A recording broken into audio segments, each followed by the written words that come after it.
And right. Can you see my screen? Can you see my screen? Yes, yes. Yes. Good. Right. So, right. So, what are we talking about today? We are actually looking at, jobs and career opportunities in the NHS. And why is it very, very important that you understand what these NHS and this organization is all about? Is about the fact that, a lot of people, by assumption, you think of the NHS, you start thinking, oh, is an hospital comprises of doctors, nurses. Yes, they are the full representation of the hospital, but you know, in that category are also very, very important players, which you guys in the room today and some of your friends and mates from schools that previous and present students that are already even engaging it in that organization, and they're playing a key role already in terms of patient care, albeit in a non-patient facing role.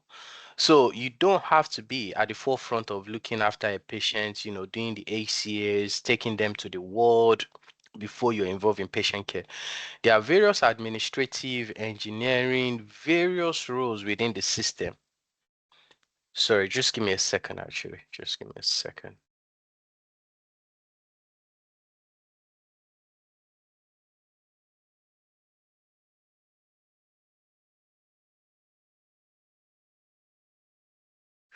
So there are various roles within the system that provides you wealth of opportunity to be involved in patient care without being directly involved in the day-to-day care of that patient from the clinical point of view.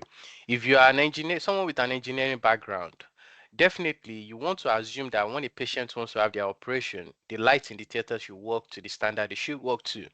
If that doesn't happen, that could jeopardize the care the consultants could provide to the patient. Therefore, you are part of that food chain, if I may call it that way. You're part of that food chain and you're part of that process in delivery of essential services and care to the patient. And because of the presumption that the narrative around hospitals being about doctors, and there's been a lot of misleading information I've encountered from my time of doing this, where a lot of people have been misled that NHS don't take Nigerians on, they don't take you on because you're black, because you're white, Chinese, or what background.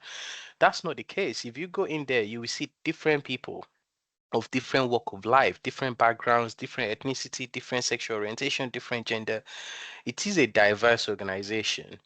And if you take that into account, there is opportunity for you just as much as other people, but you need to prove yourself at the interview in order to get that opportunity, which is what we're looking at today. So, sorry, Jude, make sure you're on mute. So please make sure everyone is on mute, please. All right, so what are we going to be looking at today? We're going to be trying to, first and foremost, I need you to understand the NHS itself and the system as an international student, coming from a background where, the way um healthcare system work in Nigeria is not any different. If you think about it, we were previously a colony of the United Kingdom. In Nigeria, you have primary healthcare setting, which if you think about it here, your GPs are your primary healthcare setting here. In Nigeria, you have primary healthcare setting before you go to the so-called teaching hospital and federal hospital. Um, but we are not really used to that system as much. So we don't really know the differences between those level of responsibilities and what each area fits in. And that affect the way the people perceive hospital setting in UK. And this is what this is all about today, understanding the NHS, understanding the system. Now, as an international student, you are already operating at a deficit in the sense that you already have a constraint on you of 20 hours. I might be wrong. Perhaps in the past, you could come in as a student and work as long as you want. But I think the rules changed at one point when they saw that people were using that as a way, as an alternative route to settlement in UK. Now I'm not going to dwell too much on what the people are shouting about, extension of immigration rules, all those kind of stuff. We're going to focus on what is on the ground now and how do we overcome the challenges. So you have the constraint of 20 hours. How do you go about achieving that 20 hours fundamentally? Is the most important thing in here today. And with that 20 hours being discussed about, what can you do within that 20 hours period that could actually even prepare you for the future you want? Which is about transforming your world from being a student going into the areas of, you graduating. Um, give you an example, you're dropping your dissertation on Monday and you're starting your full-time role, 37.5, either a band 4 or a band 5 position, whether it comes to sponsorship immediately or it doesn't, whatever the situation might be. But how do you go from dropping your dissertation on on Friday or Thursday and you're starting your full-time role on Monday? That is doable, and people that have done it will tell you. Or even in some circumstances, how do you even attain a band 5 managerial position before you even think about going into the world of work in a full-time capacity? So someone will also speak to you to show you how it's been done. And that feeds into the career opportunities and how you navigate, the idea of the principle of horizontal and vertical progression. What does that mean for you? How do you go about all these achievements overall? Are some of the things I'll be looking at as well. And all these comes about, making that successful application in the sense of what is your recruiting manager looking for? What are the qualities you need to have? What are the trainings you yourself need to be working towards to make sure that not only is your application being received in a manner that actually does not make you feel like, this place doesn't belong to you at all. Your application is being received in a manner that ensure that you're treated with dignity, with respect, and when they give you that opportunity to come into the room to speak to them, please, can everyone ensure, please, can you ensure you're off your camera?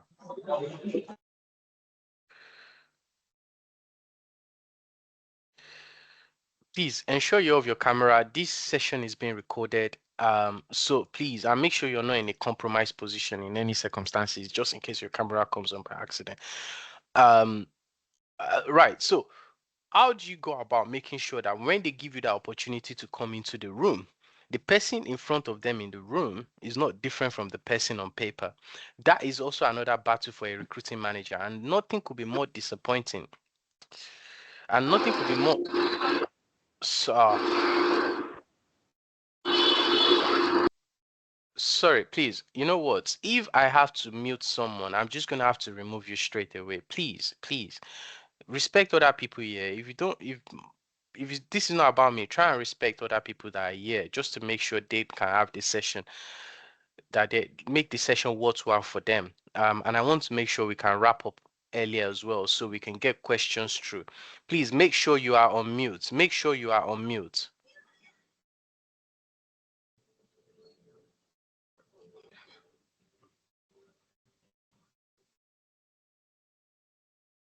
Okay, right. So how do we then make sure that you can get all these things through to make sure that when they call you into the interview room, the person in front of the manager likewise represent the person on paper, because that's also another battle a recruiting manager faces as well. And that goes into the principle of, where do you prove that? That is at your NHS interview. How do you go to your interview and go there, achieve a slam dunk? I've had experiences of someone that has had 4 5 interview, all success. Very, very unique experience in a way. And there has been people that have gone to 25 interviews before they land their first roles. That is also a possibility. But how do you make sure that between those two people I mentioned, where do you think you fit in? How do you make sure you strike that balance between using your first interview as an experience if you don't get the job, but making sure that from your second, third interview, how do you become the next success story? That is the balance you need to try and achieve, because interviews are not cheap. They are costly, they are emotionally draining, and likewise as well, they have impact on your morale. By the time you get 5 6 7 on, unfortunately you start putting questions in your mind if you think you're good enough. And how do you then overcome that challenges? Because before you know, By the time this becomes a common theme, you start having the idea that it starts to represent a self-fulfilling prophecy that every interview you go to, you're not going to get it anyway. And at that point in time, there's not enough preparations you can do that can make a difference. So you need to then make sure that you have that idea of strategy that it needed to pass the interview. Even in some cases, you might need to re-strategize. Maybe the banding of the job you're interviewing for might be way outside of the scope of the job you need at this present time. Then how do you re-strategize yourself to make sure that you go for a banding that will prepare you for those bandings which interviews you are currently experiencing challenges on? That is something we will also look like. This is about re-strategizing as well. And then goes into, the admin roles in NHS, just as I've mentioned to you. This webinar today have nothing to do with any ACA or care related role sponsored opportunities.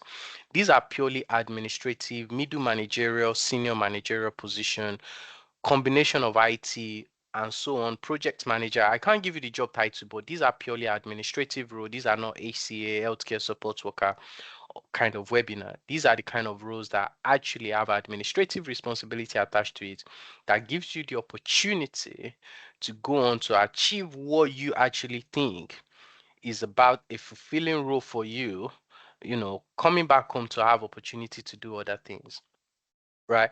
And then we're looking at the shortage occupation list sponsored code. Some of these roles that might even be your band 4 role, but are within the shortage occupation list that can even provide the opportunity for sponsorship in the sense of you not having to struggle for your band 5, band 6, band 5 in London achieving the threshold of 30,960, or the band 6 outside of London for those of you that are new entrant student that will need to go down the pathway, that kind of pathway to get your sponsored role. If you're dependent, you might be fortunate enough to go under the short get a job that will give you the shortage occupation list. And likewise as well, if you're a student, if you're a dependent of a student, you are actually staring down two options, the 38,700, or if you find opportunity for the shortage occupation, which is why preferably is very much better if the person that is the student quickly get the job because they have a better opportunity of either going somewhere between the band 3, band 4, and band 4, band 5 rather, band 4, band 5, band 6, band 4 in London, band 5 in London, and band 6 outside of London to achieve the sponsored role under the 30,960 pathway, which makes life even more convenient as opposed to you that you are the dependent, that your chances are at the 38,700, which is typically the band 7, and you know what band 7 means in the NHS. So with all these combined, by the time you finish this session, you should have enough information. There's various services that are being offered. You will hear from the people that have gone through those services, that have experienced it, and what that means for them, where they are now, what are the progressions they've seen themselves. So those are the kind of things we will be talking about today, and that will give you the opportunity to understand that the money you've spent on yourself coming into this country, you've not experienced a loss because at this moment in time, I know very much there are over 700 plus people in the group. There are various phone calls I receive every day, and without any question, a lot of people have seen these investments to go down the drain. And this is why I'm saying, how do you make sure that your what if, which is the money you spend coming here, does not become a die no? So, in order to make sure that you are part of those people that actually celebrate the success of coming into this unknown country, because a lot of us have the idea from reading online. How do you make sure that you're part of the people that celebrate this unknown country, are making it part of your journey and making it part of your future in terms of your children, what you want for them, the sponsorship, making sure they have a better life, and making sure that they have the desired outcome that you've struggled to come in to get to give to them. So those are the things we'll be looking at today as well. So great. So who am I first and foremost? Or what company do I represent? I represent a company called Jupiter Atlant Consulting. Just to mention to you, yes, I work in the NHS, but I am not representing any NHS organization today. I am speaking from my own personal capacity. And I will tell you the events that led or brought about these circumstances in terms of the webinar you are in today. The essence of the company in itself is to provide a top tier advice, guidance, and solution towards attaining sponsorship through middle and senior managerial roles in NHS. The good old days of the 26,600 saw a great wealth of success, particularly. There's still success today as well. Saw a great wealth of success during the days where, I take on the pride of people that are in care, taking them out of care to go into the NHS. Something that was done massively during the time. Band 5 roles giving them sponsorship when band 5 28,000 compared to the 26,200 threshold they need then getting them sponsored. But times have changed. The law changed in April last year. It has meant things has changed, circumstances has changed. But the company itself, what is it about? It came about as a result of my own personal journey and personal experience. And the experience was the fact that, I joined the NHS myself. When I left university in 2014 after completing my undergrad degree, and I joined the NHS. I worked in consulting briefly. Knowing I was going for my master's, I joined the NHS, doing some, um, um, bit of manual job that will allow me, give me that flexibility while studying. But when I finished my master's degree, those from Sheffield Alarm will know me because I'm alumni of the university, even though I did my undergrad in Hull as well. Um, at that point in time, I joined the NHS. I came in at the managerial level, and something of a culture shock, if I may call it, happened in the sense that I attend various meetings upon meetings upon meetings, and rarely do I see people that look like me in those meetings. So what then transpire is more time than often you're likely to see people like myself, Nigerians, ethnic minorities.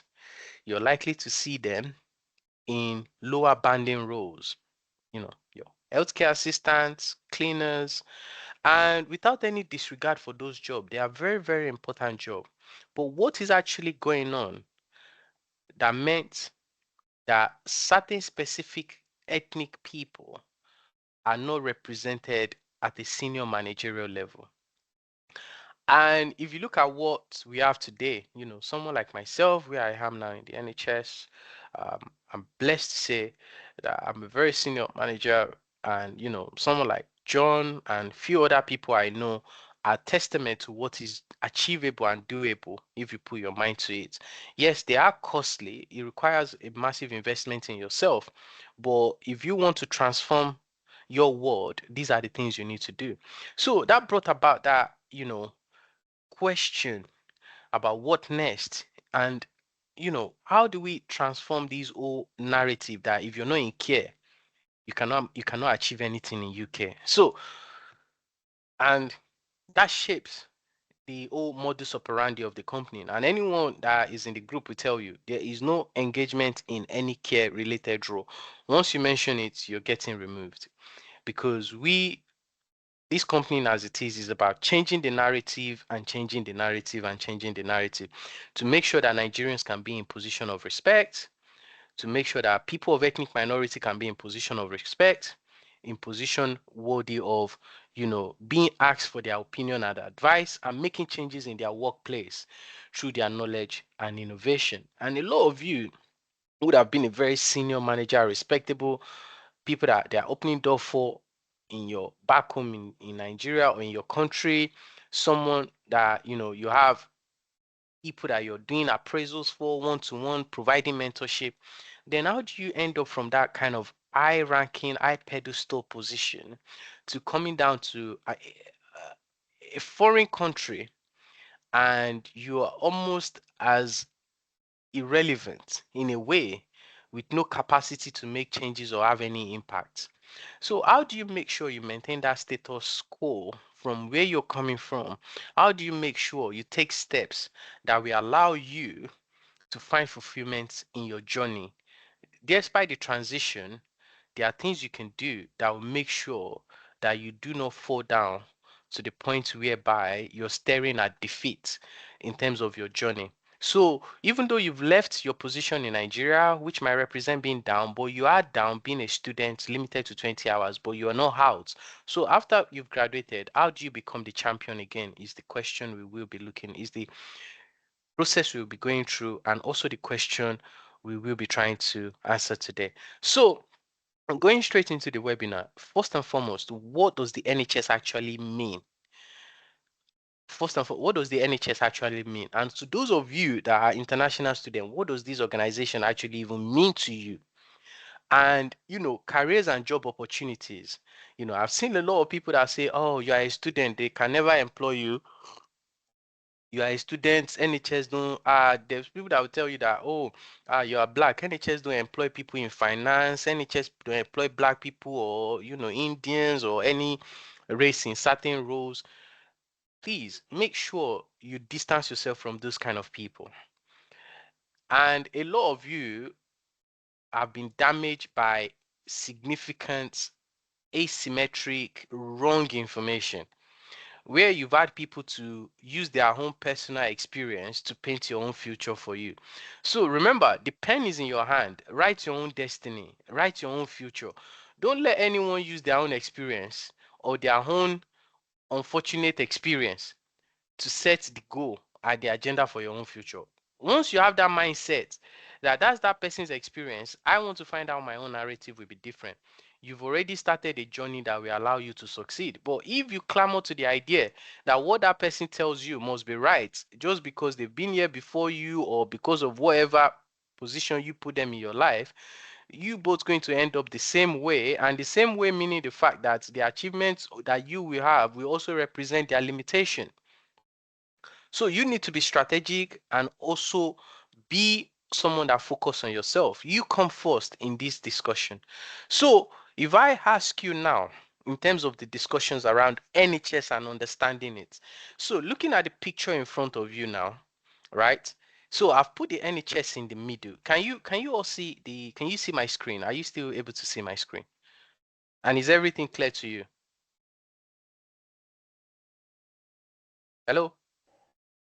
Yes. Great. All right. So if you Yes, you look at can. great. So Okay, if you look please. So if you look at my screen, if you look at understanding the NHS itself, so when you look at the NHS, if I ask you a question, right? If I ask you a question without reading what is on my screen, when you talk about the NHS, what do you understand by the NHS? What do you actually understand? When you see NHS itself as a concept, as a concept, Lisa, please, this is the second time. I would not like to remove you from the webinar. Please be on mute. All right. NHS itself as a concept, which is a body that is run through the Department of Health and Social Care. What does NHS itself actually even mean to you? Does anyone want to come forward and tell me what does NHS mean to you?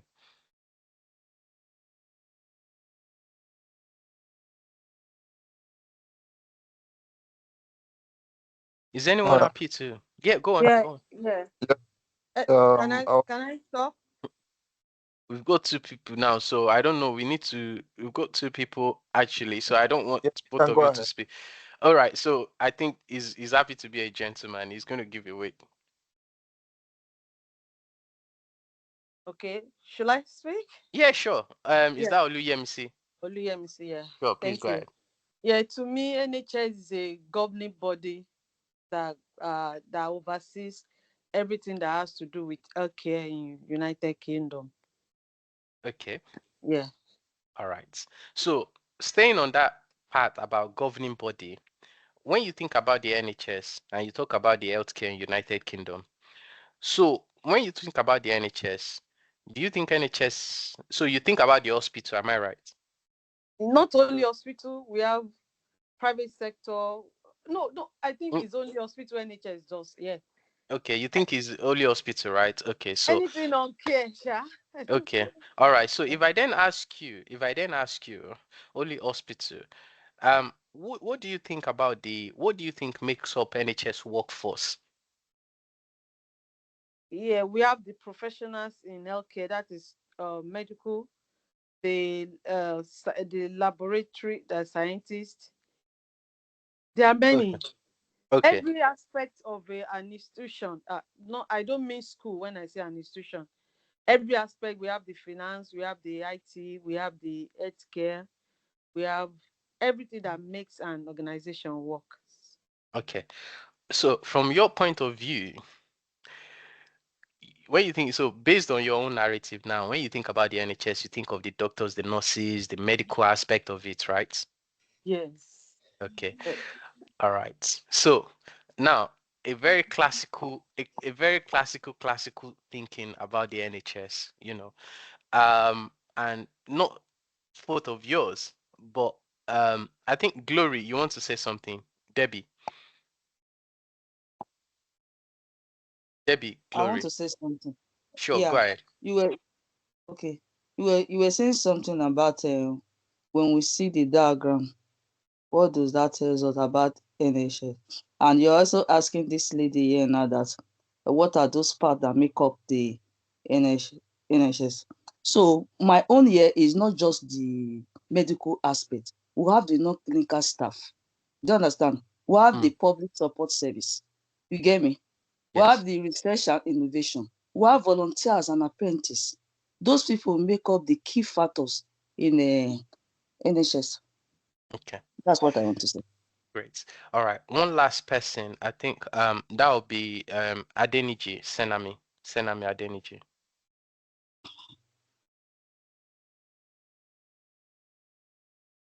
Adeniji.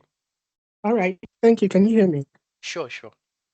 All right. From my perspective, I think the NHS is a multidisciplinary health agency, yeah, that oversees healthcare and allied services within the UK. Because I work within the school setting here, and I see that we still receive NHS services, within Yes. schools. So depending on what the need is actually, so it's multidisciplinary. So it involves, the medicals, the every other part that you have talked about side.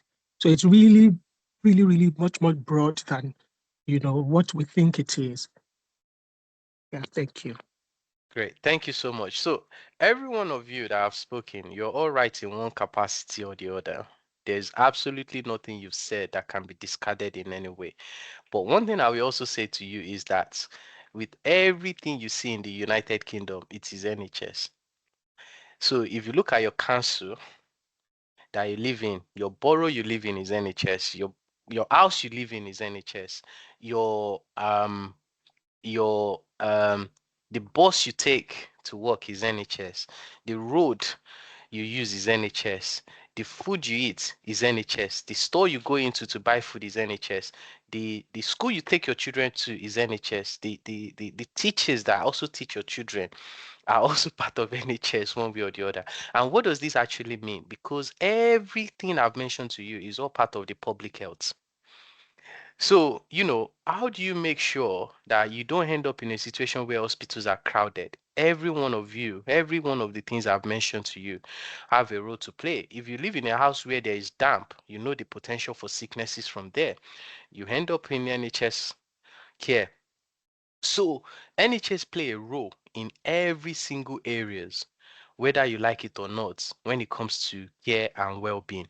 So it is not just limited to the narrative of the hospital alone, even though the hospital itself represent the core of NHS, but every aspect of it, when you look at the web that I'm showing you on my screen now, when you look at it, it is a comprehensive healthcare system and it comprises of various healthcare providers.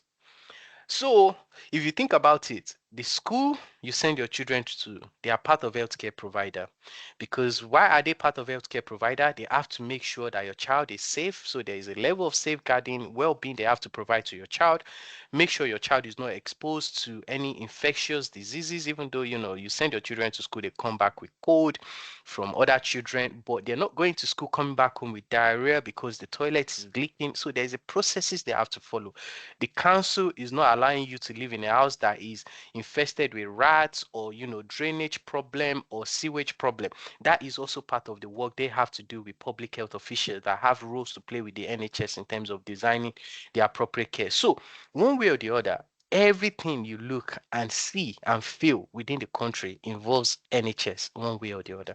So the whole system itself as a whole, there are various healthcare providers, facilities, unions involved in it, regulators, services, and um, different agencies across um, across multitude of um of organizations that are involved in the NHS.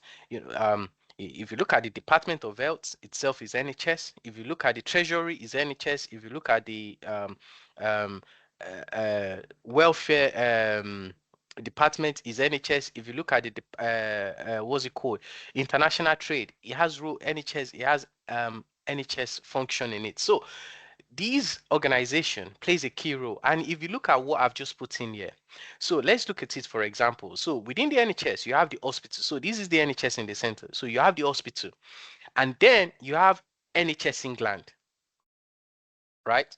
You have NHS England, and NHS England, a lot of you might not even know about it. NHS England itself have its own set of job opportunities that are available that does not even take you into the hospital setting at all. Whereas you are responsible for day-to-day function in one capacity or the other that does not take you into hospital setting. And then you have NHS property services. So those of you with background in facilities management, engineering, there is NHS property. So all the hospitals you're seeing, even some of you that we see sexual health clinic, you will see a diagnostic center that is just a small room around the corner of your house. Those are part of NHS property services. They are responsible for those buildings. So the all of the buildings you're seeing that are labeled. So for instance, if you see Leeds Hospital is the hospital itself. The building you're looking at, however, the money they use to source the building, the funding of it, is part of the NHS properties overall. So there are various jobs you can do with NHS properties that will not even take you into Leeds Hospital, albeit one way or the other, they might directly link you there. You might be a senior engineer. I will show you an example of series of job in NHS properties. We have NHS supply chain. Some of you with background in NHS in supply chain, masters or something of similar sort undergrad. The NHS supply chain itself is also another body that represents procurement and logistics and supply chain for NHS itself, which means you're not directly in the hospital, but you're also working for another arms of NHS. And again, we have NHS Digital.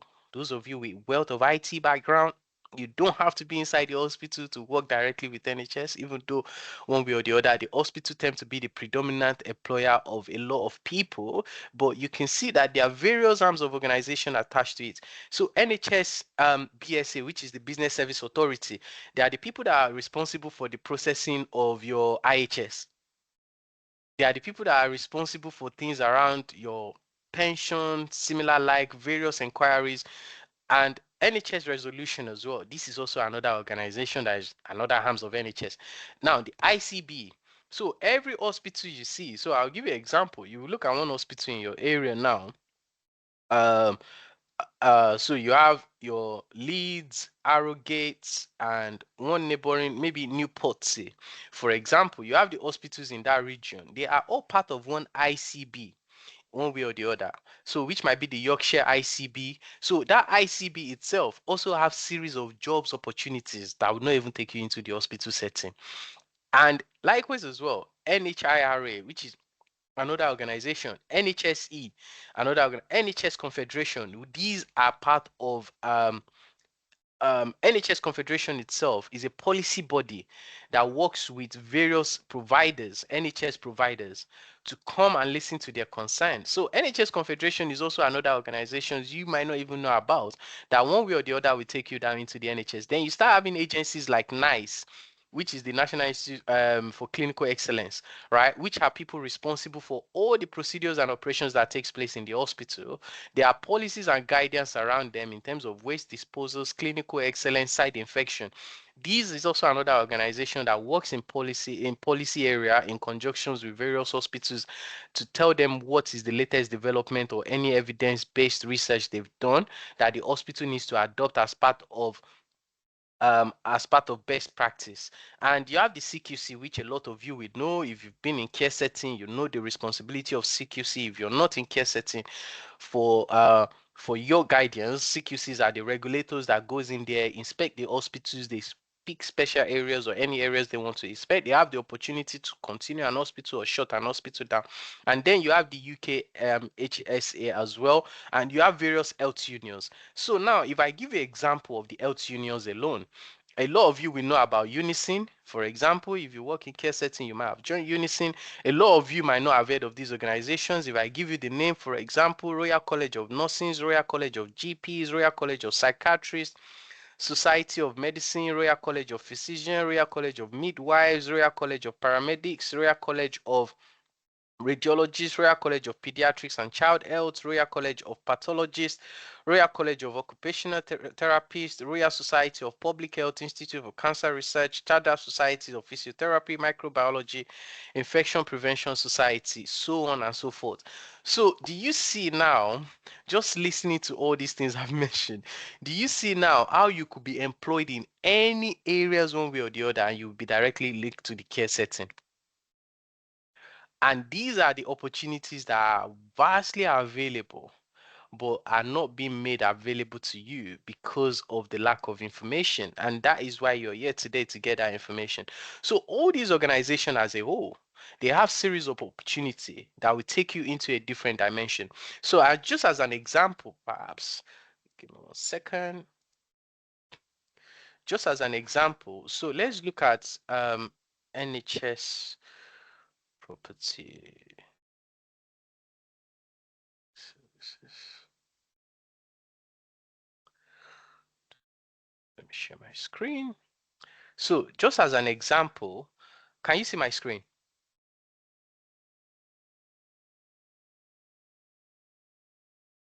Hello, can you see my screen? Yes. Yes, Right. we can. Okay, so looking at NHS, this is NHS Property Services, for example. This is NHS Property Services I'm looking at. So I've gone to their career page now. So let's look at their recent vacancies. Let's see their latest vacancies they have. Can you see? Corporate business partner team, 50 to 55K. Now, those of you that might even be looking for easier work, domestic assistants, where would you be working? They've given you the location, domestic assistants, maintenance operative, those of you with engineering background, asbestos surveyor, domestic assistants, right.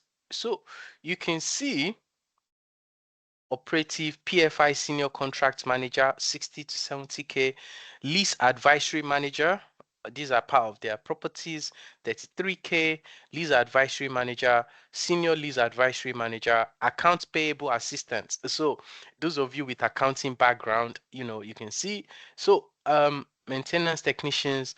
So these are not hospital job, finance customer relationship partner, you can see QHSA auditor, maintenance technicians, senior capital manager. So you can see now from the evidence of what I've just shown you that there are wealth of jobs opportunities that are available, but we never be wealth of job opportunities that are available, but will never be explored because you did not know about it. So let's look at NHS supply chain as well.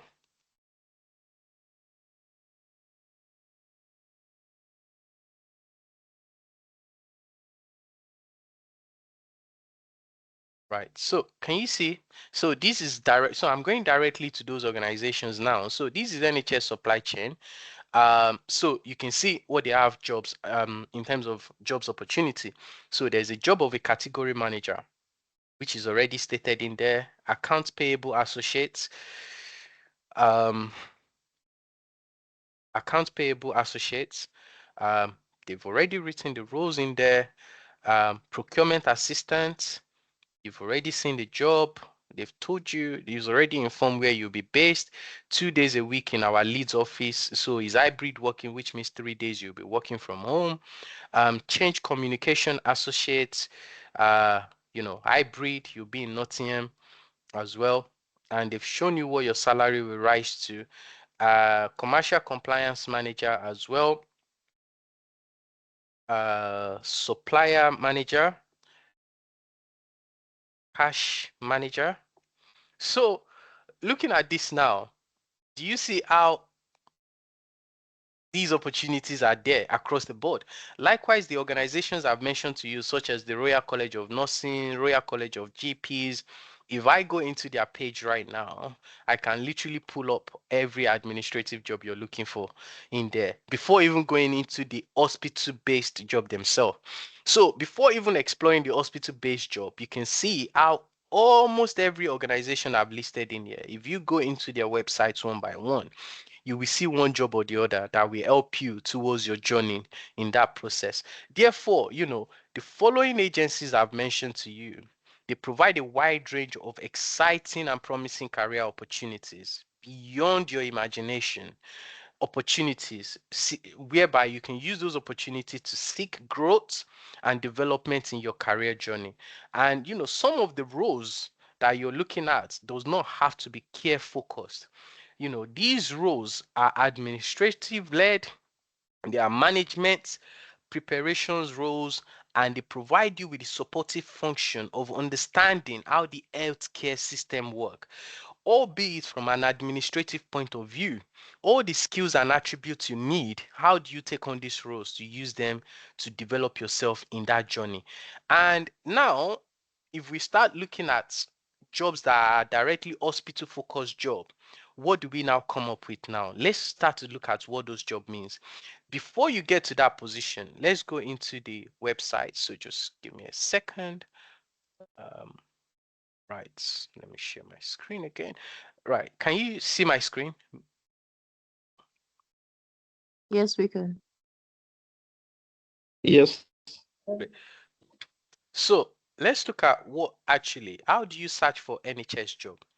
Now, once you go online and you use these websites or you type NHS job, it's automatically going to bring you into this platform, into this website, into this page, whatever you want to call it. It will bring you here. And how do you begin your search? You go straight away for search for job. What are you looking for? You can decide however you want it. You can decide it by location. The reason why I use this rather than track is because of the opportunities and flexibility around it. And the opportunities and flexibility around it. You can decide by location. You can decide by your job preference title. You can decide by not even clicking on anything and just go to search straight away. So you see what I've done? I've just clicked on search without pressing without putting anything in there. And what's come up? Over 15,000 jobs. Now you can decide to say you want to filter that job to say your band 2, 3, 4, 5, 6. And what are you looking for? You don't need pay here because you've already selected band. Excuse me. Do you want permanent job? Do you want fixed term? Do you want bank role? A bank is your flexible work contract, which is a role whereby um, you're not tied, which a lot of you that are seeking the 20 hours job will probably be best to stay on a bank contract because of the flexibility that comes with it. Are you looking for a secondment role? Now, if you've done all those filtering, what does it give you now? It's gone down to 6,000 jobs in total across all locations. Now, what do we start seeing here? We start seeing all sort of roles from band fours across the board, pediatric waiting list team leaders, sterile services supervisors, undergraduate medical education, now you've seen the opportunities that are there for you across all the board in terms of what you want, in terms of now let's assume I want to go by location, for example. So we decide that we are going to look at London, for example. So we decide that okay, now we are looking at jobs in London. Okay, what am I looking for? I'm looking for band 2, band 3 jobs, or band 4 or band 5 jobs in London. What kind of contract am I looking for? Permanent, fixed term, bank role, whatever the situation might be, I apply my filter. What does it start to give me in terms of jobs in London that matches the preference of what I'm looking for? It starts to give me 513 jobs. What do you start to see in here?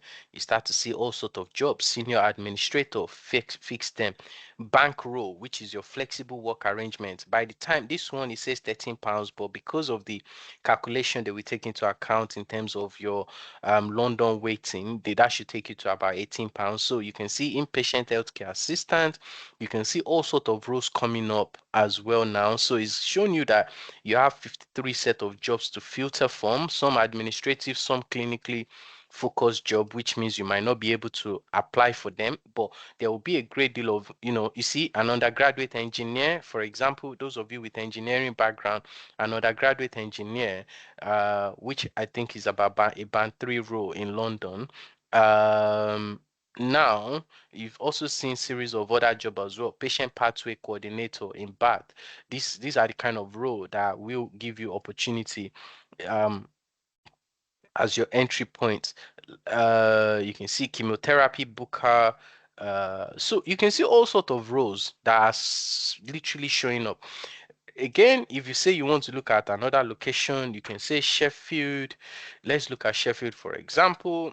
If you're happy, you can go by how many miles away from Sheffield. 10 miles, 2, 3, 4, 5, 6 in Sheffield. What does it start to show you? 89 jobs within the areas you've selected. Service desk first line coordinator, safeguarding business support officer, admin coordinator, aseptic service. So all sort of opportunities, senior project support officer, likewise in Sheffield. So you see all sort of roles in there that will give you the opportunity towards your own future, setting your own agenda and setting your own goal. And through that opportunity, you start to find yourself that the opportunities that are actually available to you becomes limitless, and you start to shape your own future in your own image as well, in terms of what you think you want at the back of your mind, what you want to achieve. But primarily, before you then proceed to make the application, what do you need to do first and foremost? What you need to do is there is a platform which you need to find yourself registered to, and that platform is called Track. This is the platform I'm going to show you. So when you make your application, um, bear with me a second. So let's assume, so let me share my screen with you. Let's assume we've selected one of these jobs we want to apply to, which is the admin coordinator role, for example. We've decided we're going to pursue the role. We're going to apply to it. What do you think is going to happen? You click on here to apply. There's two platforms that is usually used in NHS. Track is the predominant platform almost all the hospital use. The other platform is the NHS job, which is this one itself, which is where you can see create accounts. But I can tell you now, the hospitals that use that, which I'm not really a big fan of those hospitals for whatever reason, because of how complicated it is to make application on this platform. Those are Rotherham, Leeds, and Rotherham, Leeds, most predominantly those two hospitals and one other hospital as well. But if you look at Sheffield, they use a platform called Track. Have you seen it? So it's brought me onto Track now when I'm about to make my application. Now on this Track, if you don't have an account, you cannot sign in. You cannot sign in. So what do you need to do? First and foremost, you do not have an account. You've seen it in there. Create an account. So you create an account. Please make sure you don't use your student email, because I've heard someone that assume that by using student email, that meant they will look their application differently. Please do not use an email you will not have access to in future. If anything happens to that email whilst they've invited you for interview or communicating with you, you've lost access to it and they will not be the one chasing you around. If they cannot contact you, either reference or any important communication, they have the right to withdraw their job. So do the needful and the right thing. Use your personal email that you have access to. And what do you then do? So let me show you. I'm going to log in now. So let me quickly log in.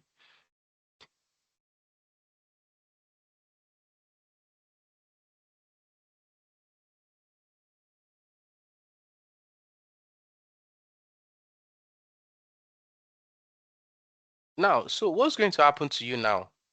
You've logged in. What will happen? You need to make an application. You see all these information. This is your first page you're going to see.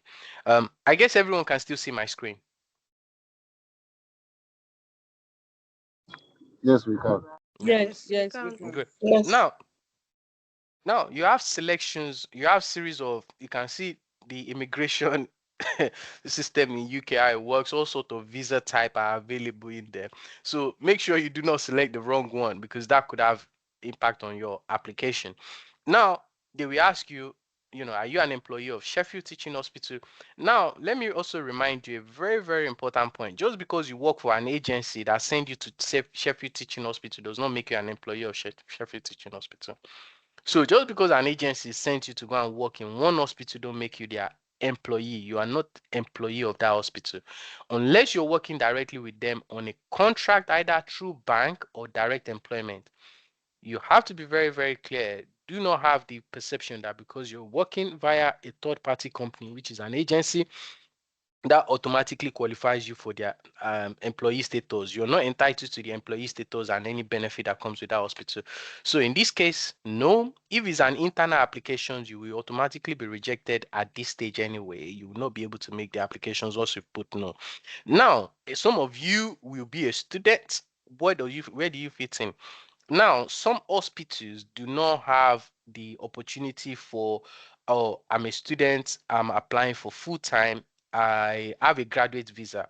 Some hospitals don't have that graduate visa in there. And if you look in here clearly, Sheffield Hospital is one of those hospitals that do not have a graduate visa on their visa status, on their selection, immigration status in here. So, how do you navigate? What you do, irrespective if you're making the application nonetheless, if you're someone that is applying for a bank or part-time position because of your student status, meaning that you are still you still have the constraint of 20 hours on you, sorry, of 20 hours, you select the one that apply to you. I have a student visa and I'm applying for part-time or bank position.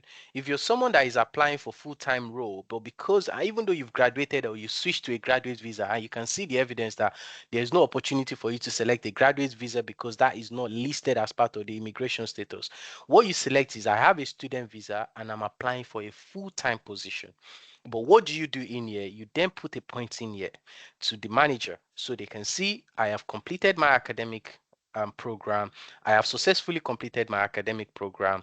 I am able to work full time with no constraints, and likewise as well, I do not require sponsorship in order to undertake the role, because if the sponsorship comes, all well and good. If the sponsorship doesn't come, all well and good, because at this point in time you need a role that will just let you get into the system first and foremost. And because anyway, looking at the banding of this job being band 4, it will not hand you the sponsorship. So, and again, they've also told you when they plan to do their interview.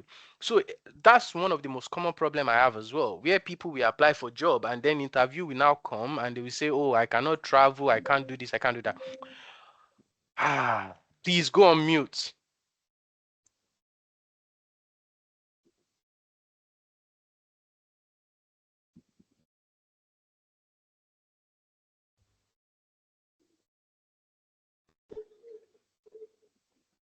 Dan, please make sure you're on mute. All right.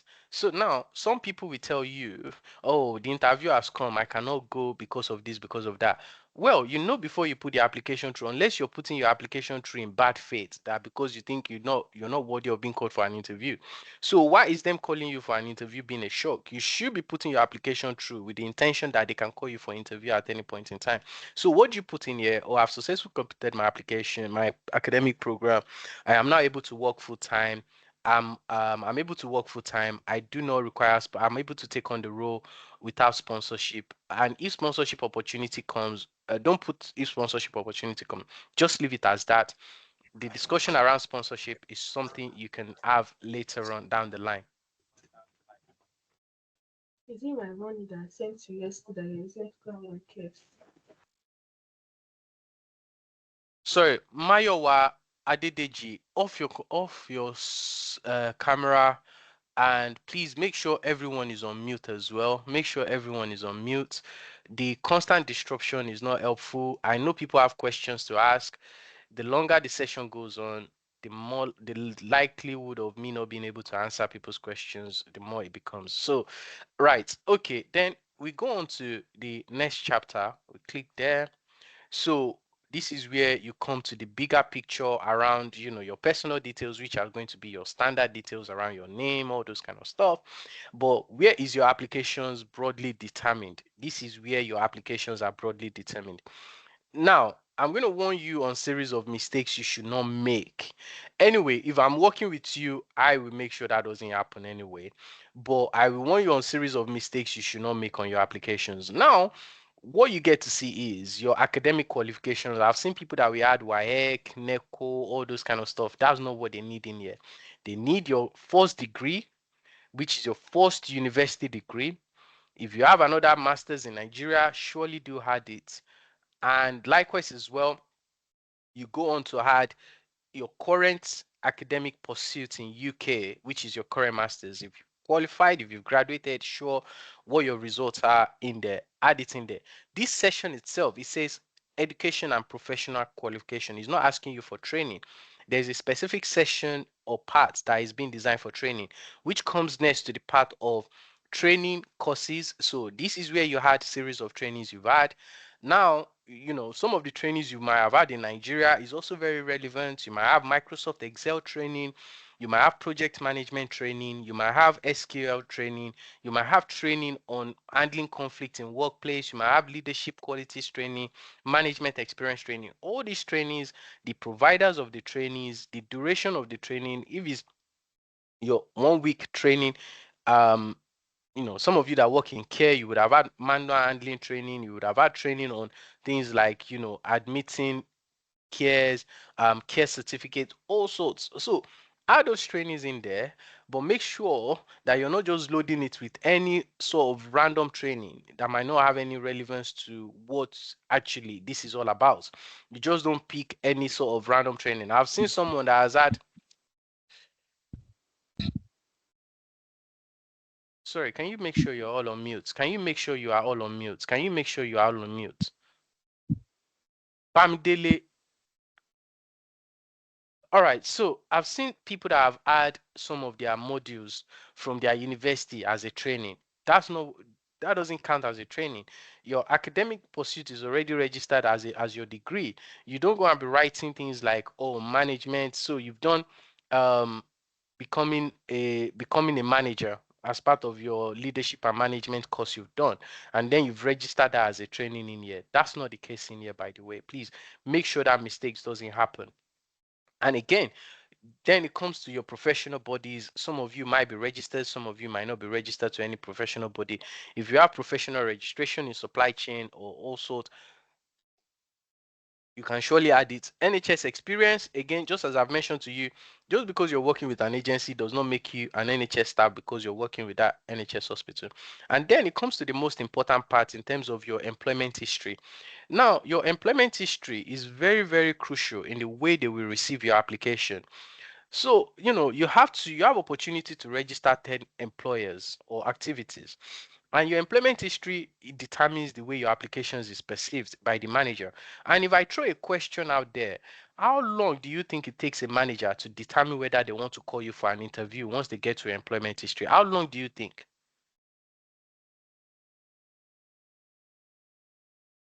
How long do you Immediate. think? Like how I think many it's A minute. immediately. Immediately. immediately? Okay. Yeah. Like what does immediately mean in terms of give me figures, give me figures. What does immediately mean? Maybe in just maybe 1 minute. 1 minute. Okay. Anybody else? 3 to 5 seconds. How many? 3 to 5 seconds. Okay. Yeah. So just is that Jude? Yes. Yeah. All right, Jude, you have the closest answer. Being the fact that you have about 10 seconds, they have about 10 seconds to determine whether they will call you for the interview once they look at your application from your employment history. And then goes into the supporting statement, which I will mention. And what does that actually even mean? Once they look at your employment history, the way you compose yourself in that document, in this platform, is also very important. And what does this mean? You write the employer name, even some of you that will be doing care, is very, very important job. I know some of you look at it as a job that is of no relevance to your development, but that's not the case. It's a very, very important job. Who you're reporting to, the start date. You don't need to answer all these parts. Your notice period, however, is relevant. If it's 2 weeks, 4 weeks, put it in there. Reason you're leaving the role, why are you leaving the role? If you've left in the past, if it's a role you've left in the past, relocation to the United Kingdom to pursue further academic development, Yes, reason why you're leaving the role, if it's a role that you're still working on but you're planning to leave, you're seeking developmental opportunities and you see this role as giving you that opportunity for that career progression, something of that kind. And then you spell out your duties, what you do or what you've done in those roles in the past. And what does that actually even mean? This is not about you going in there to say, I'll give you a typical things about, people that work in care. You talk about, oh, I take the service user to toilet, I take them for a walk. um I you write about yourself in a casual manner that cannot even paint a picture of someone that have any substantial contribution to the organization they work. So when you're talking about yourself in a care setting, why don't you talk about your engagement with different stakeholders, from your managers to senior clinical staff to administrators, undertaking handover, supporting service users, identifying changes in behaviors and emotions, recording patient care, following care plan. So you provide a comprehensive understanding to the person that is reading your application to know that the person in front of them is not someone that is just at a low level point where all they do is just one of those roles where there is absolutely no significant contribution to the day-to-day running of the organization. So the moment you start talking about yourself in a comprehensive and a detailed approach around your roles in terms of patient care, service users care, supporting them, identifying changes in emotions, handling documents, confidential patient care documents in a sensitive manner in accordance to various legislations around data protection, information governance, all the relevant legislations. Talking about all those things actually give them an idea of the kind of person you are, and by having that portrait already give the manager a perception that this is someone that is a reliable, dependable, and someone that is worthy of being brought into the room to further find out about them and see where they fit in within our organization. And those are the things that actually play a key role in the way they look at your application and determine whether you'll be called for an interview. And then comes the most important and crucial point, which is what? Which is your supporting statement. And where does your supporting statement sit in your application? If you're going about making an application for an admin coordinator, they've already told you about what you need to do in this session, right? If you look at what is even written in here, it says, please include reason for applying. Take the opportunity to highlight your particular strength and talent, what you feel you can personally offer, what is unique to you, what sets you apart from your peers. Now, these things they are asking you, they want you to put it in words, in 1,500 words. You don't have to exhaust the entire 1,500 words, but 1,200 words can get you there. So how do you go? But how do you go about achieving this? Is the most important thing that determines the outcome of your application. And looking at this as a whole, where do you think you need yourself? How would you defend your argument? How would you defend yourself in terms of, you know, putting forward an application that you think is worthy of being called for an interview? What do you think you should be writing in here? So if I call on anyone, for example, does anyone want to put their hand up just to tell me, if you're looking at an admin coordinator role, if you and again, one of the things I will also say is people think you need to write supporting statement for every job you're applying for. Yes, some jobs are bespoke, and even though they are bespoke, all the jobs in that category, the same supporting statement will flow with them. And the other set of jobs that are administrative, they have the same expectations and requirements. And it's very simple. If you look at what this job is, this is an administrative and clerical roles. What are they looking for? They are looking for someone with, leadership and management qualification. You don't need to have those qualifications per se, but you have an understanding of what those principles are in terms of what you've done. IT qualifications, they're not asking you specifically of the IT qualification. They want to see that you've demonstrated them in one capacity or the other. And now, experience of working with multiple deadlines, experience of proactive involvement in service improvement, ability to engage, motivate, and positively influence people, excellent communication skills, effective interpersonal and negotiation skills, staff developmental skills, problem solving skills. Now, looking at those requirements and expectations, what do you think needs to be going into this application from your supporting statement point of view? Jamil. So I feel you should align your experience with the job specification and um, job description and person specification, basically. Okay, so Jamil, so in that case, I agree with what you've said, and I'm sure you're very, very right. So tell me, what would you say in that application? What would you write? So Jamil, so let's assume, can you tell me one of the job you did in Nigeria? Okay, so I've worked in operations management, Don't worry, operations management, where? in a retail setting. In a retail setting. Okay, fine. Yeah. So now, as operations management, which is quite good, I suppose you have people you manage, right? Yes. All right, so in 200 words, explain that to me.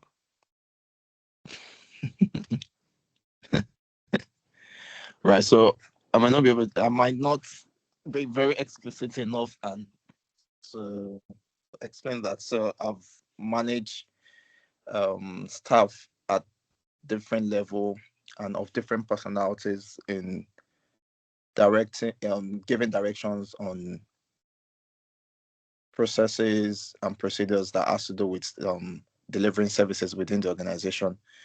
I provided executive leadership in that regards, and I right. So words are failing me now. But if I am to put them into writing, I think I'll be more detailed, basically, anyway. So Oh yeah, but you see, Jamil, that's the difference between your interview and writing. yes, I So, know. so all right, Jamil. All right, thank you. All right, thank you. Folashade. Yeah, I think you will tailor your supporting information, especially your personal statements to the job descriptions, and you also mention the skills that you possess related to that job role. Because I as I an agree. coordinator now, what you have to have a good communication skills, good personal skills, and also the training you had that you think is relevant to that job description. Thank you. Okay, Folashade. So I'm the recruiting manager. I'm the recruiting manager, and I'll be selecting you for interview, which is fine. So Folashade, on this supporting statement, I want you to tell me in 200 words. Can you write it down, even though it's verbal communication now? Can you tell me in 200 words what do you think? What is your Can you tell me about your communication skills? When you've used your communication skills, can you tell me in 200 words? Yeah. Okay. Yeah, let me leave this surrounding. Excuse me No, for don't one worry, it's minute. It's fine. noisy. It's It's noisy. okay. All right. So what I mean by good communication skills, number one, I'll talk about the efficiency in using Microsoft software. Is part of communication skills because as an admin coordinator, you have to have better understanding of using Microsoft software, especially the PowerPoint and the Microsoft Word. Then also, I have ability to interact effectively with my team member and also the other staff. Likewise, the my previous role was the former head of customer service in a bank, and I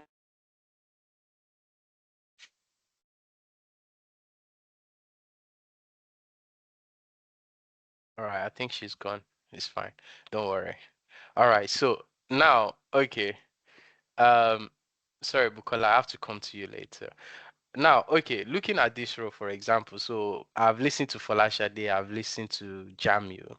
You guys have mentioned some very good things, and you've mentioned some things you think are very important that I've shown you from what they've mentioned in the the attribute they're looking for. But what you need to also understand is that, writing it on paper is one thing, demonstrating it in interview is another thing. And that takes me to the whole point. So if I take the communication, for example, if I read something out to you, I'll give you a very good example. Um, looking at give me 1 second. So let me go back into some of the expectations they have in here in terms of what they're looking for, in terms of criteria, skills, and ability, what multiple deadline motivating. So if I read something out to you, an extract, you know, I have cultivated a comprehensive understanding of operational process, which meets one of their criteria, which enables me to identify and implement improvement efficiently, and my extensive experience align well with the requirement of the admin coordinator role, which include advanced typing skills, report writing, meticulous minutes taking, strong communication ability, which has all enhanced my ability to provide critical support to varied team. And I've demonstrated ability to drive exceptional service delivery by consistently monitoring and evaluating performance standard, um, and likewise as well, assessing departmental and performance metrics, contributing to informed decision making. And my engagement with the business and operational aspect of my roles encompasses staff engagement, stakeholders engagement, and provisions of comprehensive administrative support, which is a transferable skills I am committed to bring into the admin coordinator role, to foster an effective communication collaboration among all stakeholders to ensure that departmental objectives are met and that patients receive the highest standard of care. So what do you make of that?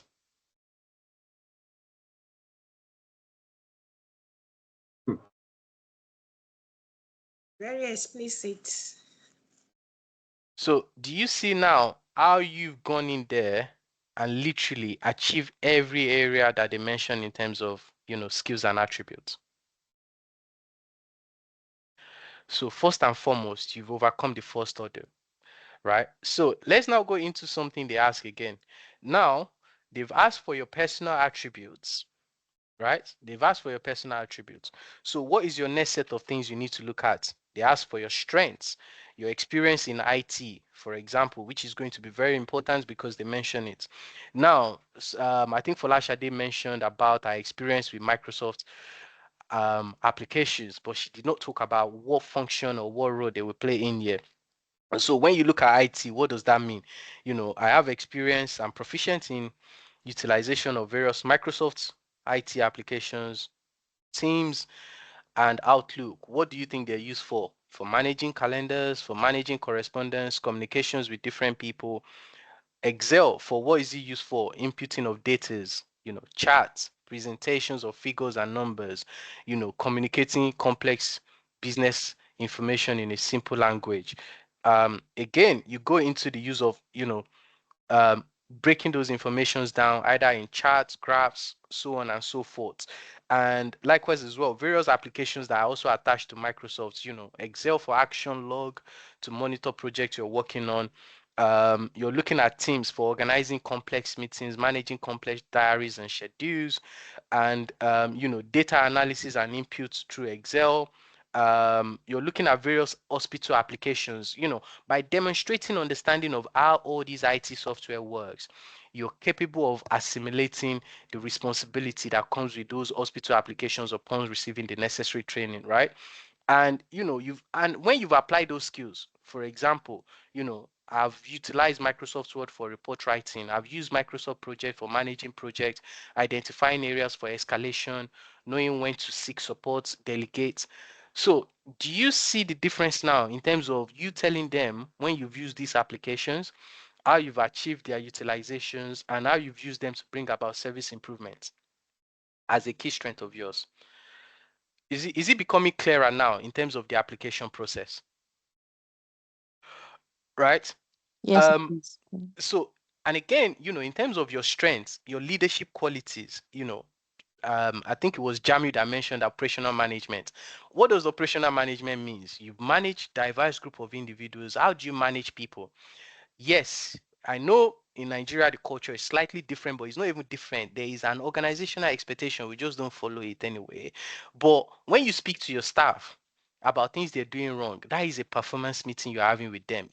Now, I know a lot of times you pull up your staff in the corridor and you speak to them in Nigeria, where you go to the counter and speak to someone because a customer has complained to you. That conversation you're having with them is a performance related discussion. whether you like it or not. So what do you need to tell them about your operational management skills, Jamil? Is about, having been a senior manager, I've had experience of managing diverse personality, utilizing various HR application, HR techniques, such as, one-to-one support meeting appraisals, performance discussion, and supporting staff in challenging situation as part of their development, either through mentorship guidance, working collaboratively with our training department as part of upskilling them. Let's go back to what they asked for. What did they say in here? Ability to engage, motivate, positively influence people. Do you see how you answer the question now, Jamil? So those are the things that they're looking for in your application. They're looking for a combination of your leadership qualities. They're looking for experiences in terms of managing people. They're looking for things around, working to a tight deadline. What does that even mean? Ability to identify projects that need delegation. And how do you do that? Majority of the time, if you don't have any place you store projects you're working on, how do you know what is due and when it's due?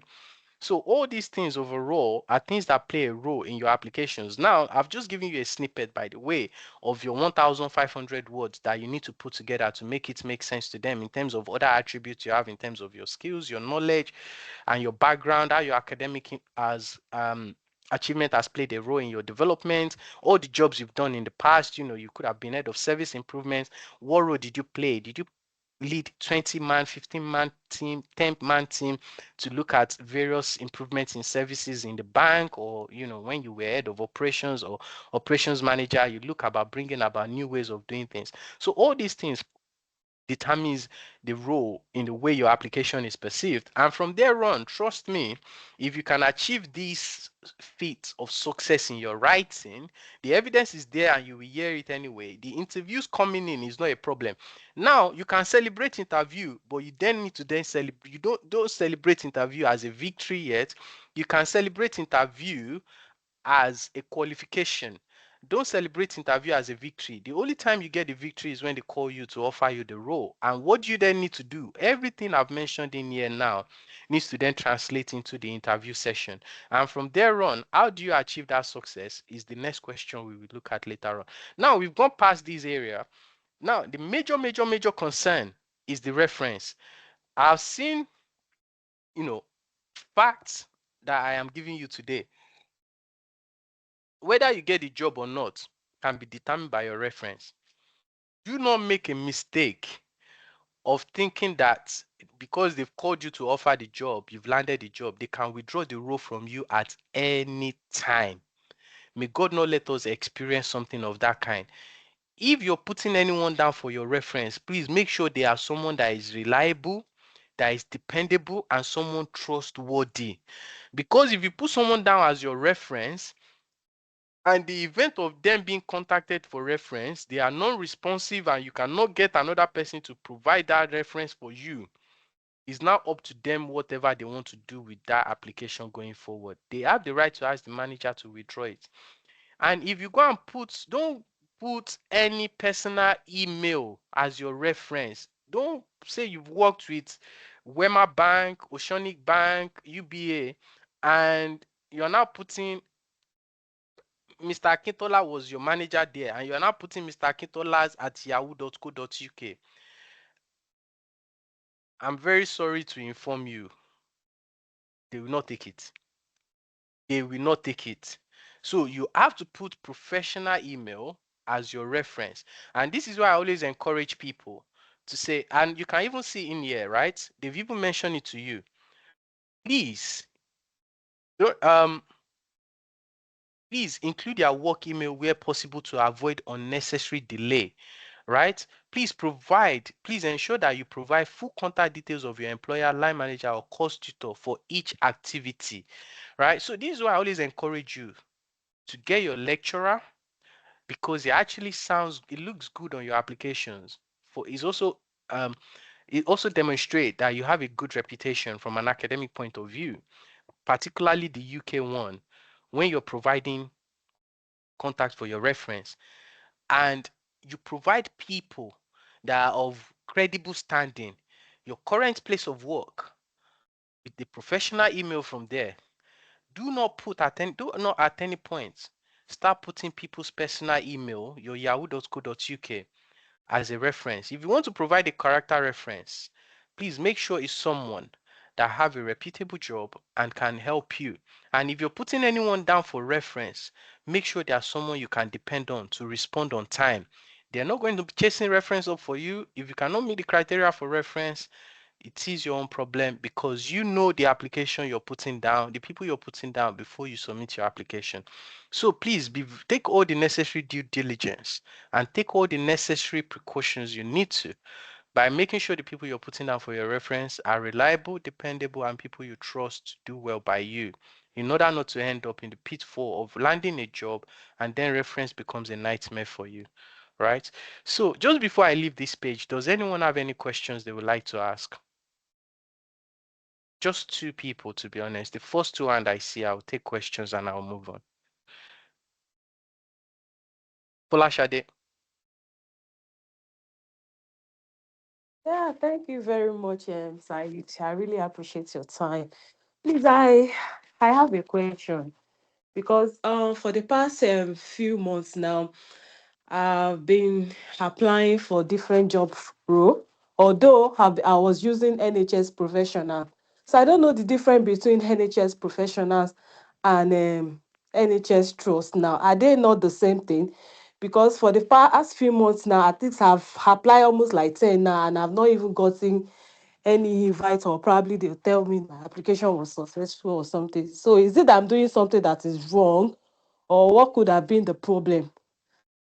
Well, I don't know why you're getting the unsuccessful application because I've not seen your supporting statement. I've not seen what you present to them on paper. But NHSP, which is NHS Professional, is an agency rather than you working directly with the hospital. So NHSP is like an agency, but directly linked to NHS. So in that case, the one I'm showing you right now, which is this platform, is different from NHSP. So NHSP is rather different from what you're asking me right now. Yeah. If I want to apply, I should just go to trackjob.co.uk to go and Yeah. apply for NHS job, not NHS profile. Because sometimes I used to go on NHS trust page. For instance, there are some trusts within my location that they are recruiting, and my friends will tell me, okay, just go directly to their page and go and apply. Yes, you can do that. Either way, if you go down to the trust, it will also take you to track if they use track anyway. So it doesn't make any difference. If you can go by the trust name directly, if that's convenient for you. But obviously going to trust mean you're restricted by location. But if you go on the NHS job and you apply directly, you will see various hospitals. So it depends on how you want to pursue the application. All right, thank you very much. No problem. Bosede.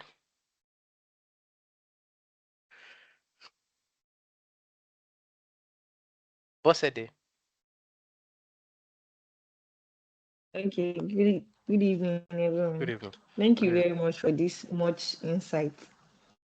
My question goes around. Okay, so if you get a mail, like at the ending of maybe the close date of the application, and you get a mail that you'll be shortlisted or your application has been sent to the bodies in charge, how long does it take for you to get like the next mail? I I can't answer that question, but because I'm not the recruiting manager, so I can't tell you. Different trusts have different managers have different expectations, different hospitals. Is it advisable to follow up? Yeah, I mean you can, but if they've not shortlisted you, they've not shortlisted you. But I'm not sure particularly, so I cannot answer that question, unfortunately. Yeah. Okay, All right. Thank you. thank you. No problem. All right, so I'm quite cautious of time, and I know there are people here to speak as well. So, great. I'll Let me go back to the webinar and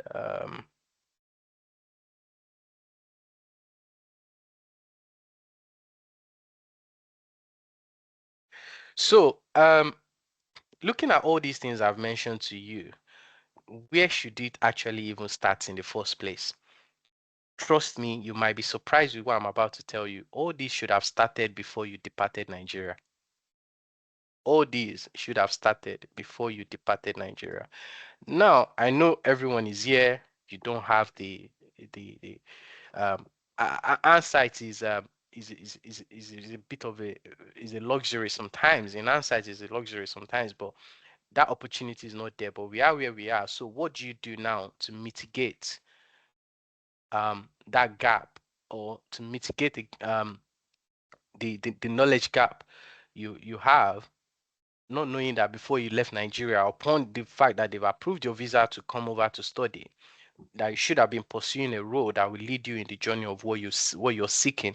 What should you do? Is actually designing a pathway for yourself. So what does that pathway mean?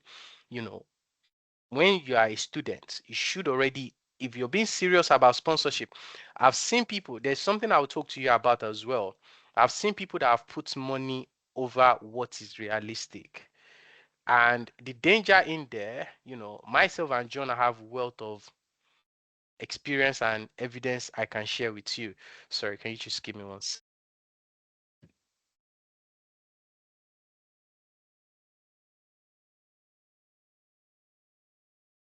Right. So,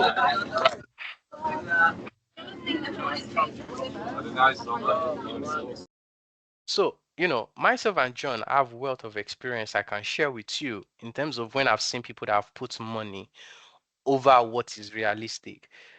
I would sincerely say to you today that if you're doing a band 4 job in NHS, going to your band 5 role with a guarantee of sponsorship, you're better off than someone that is doing a 60K job in any organization that do not have sponsorship plan for you. Because the day your visa expire, the way you'll be discarded and your contract terminated, it will come to you as a surprise. So be very realistic about what you're actually seeking and what you want. If sponsorship is a priority for you, take a logical approach and know that there have to be a deferred gratification here, meaning that those income sacrifices you're making now will eventually be earned at some point down the line. And what would that mean for you? Is about making sure that you're pragmatic and sincere with yourself. And if there's two of you involved, being husband wife, come up with a strategy and a plan whereby one person will have to take the pain of the low paid job that comes with working with NHS, and the other person going into the private sector to earn more, and getting that collaboration together to balance things out as a union. And unless you can achieve that sensible approach, I'm telling you, things will be very, very tough, and the outcome will not be very pleasant, because I've seen it for myself firsthand. I've hosted wealth of webinars. I've spoken to many people in hundreds, and I've seen when those things have actually transpired, in terms of when the warning has actually gone out to say, I remember one webinar where it was myself and John in there, and I remember one person that came to talk to us about working in DWP, or one of the other organizations, many other experiences of that kind, and any good money. But I think the person must have left the job in NHS or one other organization simply because of the pay, and went in there and wait and almost watched their visa expire in their eyes. And then guess what? You then have that kind of situation and you want to run to someone like me last minute to say, oh, please, can I start putting application through to NHS? Yes, you can, but I won't be involved, because I will not do things that will damage my reputation, because at this point I'm not savaging a situation that probably is literally cannot be savaged anymore. Because if you take into account the time it takes for you to apply, the time it takes for you for the job to close, the time it takes for them to call you for interview, and now the most important thing, are you even going to pass that interview? That's another challenge. Before they even get your application through, get all the checks done, and then issue you COS that you need.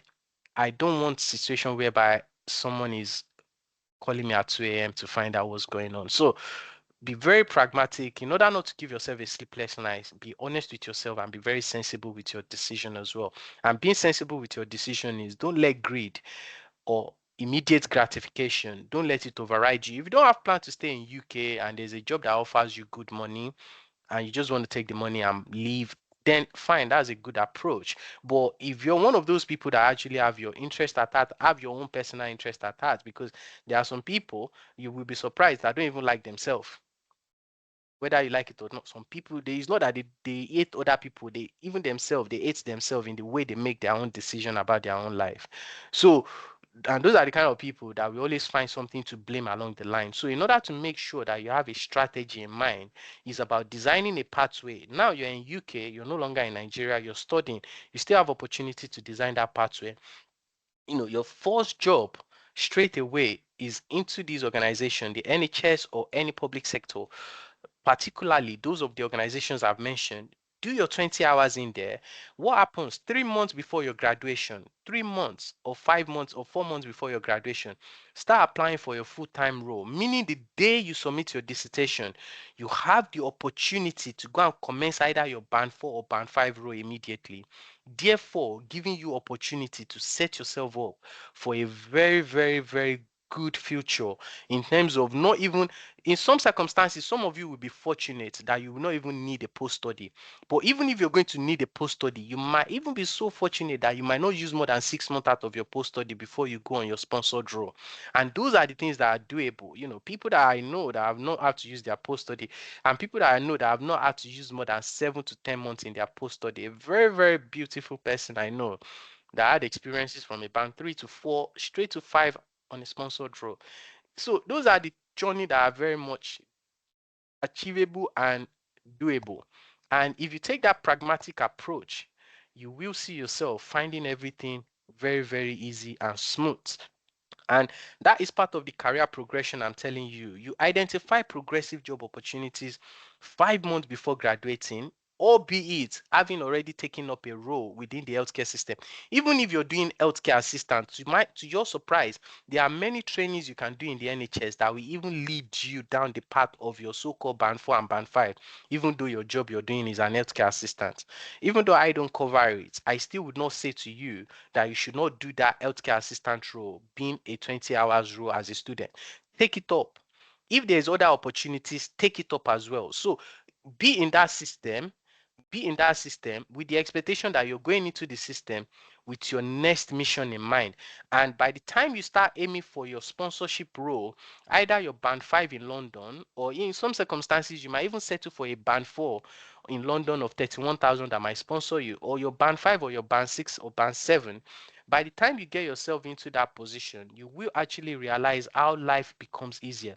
And all the money losses you've made in the past, you start to recoup them. But again, I know I'm saying all this to you now. Don't expect the journey to be easy. You are looking at a situation where there is a scary picture in front of you in terms of the relocation, in terms of leaving your family behind, in terms of not knowing when your next job will come from. So this is a scary picture, but it shouldn't be any more scary, more difficult for you to comprehend what I'm actually saying to you than the fact that you've even left Nigeria, which is a place you know, the people you know, everything you know, to come to a land where you actually have no necessary support that is needed to succeed and excel. Because the country is not even designed, first and foremost, in the first place anyway, is not designed for you to be able to come in and succeed without the necessary challenges that come with it. So the idea and the principle of social mobility being that you should first and foremost be flexible with relocation will play a key role in your success journey.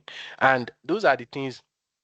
And what does that actually even mean for you amongst all these things that I've been talking about? Which takes me into the point around your financial implication of the decision you are about to make. And the financial implication, simply as it is this, right? These are the salaries you will be looking to earn in your bandings. So if you look at your band 4, for example, what will your take home look like in your band 4 role? Bear in mind, these are not London pay, by the way. These are outside of London. In your London pay, this is what you will be looking at. In your non-London pay, this is what you will be looking at, right? In your pay, 1,700. Now, some of you will have a situation where would you leave your wife in Leeds or Derby or Sheffield and go and rent another house somewhere else? Those are very difficult decisions to make.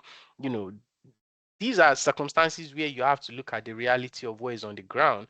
How do you balance it? But people that have achieved it will tell you, or are you able to travel down there, stay in one place Monday to Friday, come back home to your family, and your band five as well? What will your salary look like on band five? 1,000, 960. Bear in mind, I've not taken into account, so they've taken all the necessary. I assume none of you have student loan in here. So 2 years into the role, again, I would not expect you to be staying in a job more than 1.5 year anyway. Sensibly, 6, 7 months, you've moved on to another role. So there's nothing stopping you, or nothing stopping you from moving on from a role. So I will not be going too much in depth. By the time you start getting to your band six, band seven, you should start seeing a reasonable income that will suffice in terms of planning family relocation. Particularly if you look at your take home now, about 2,800 and um 800 and 2,289 pounds from your band 6 role. Now, if you're based in London, your band 5 pay in London is somewhat around this region anyway, around 35,000 for band 5, depending on the area. By the way, there are two types of London, inner and outer London. So when they pay you the high cost allowance, which is the HCA, not healthcare assistant allowance, or high cost area allowance, right?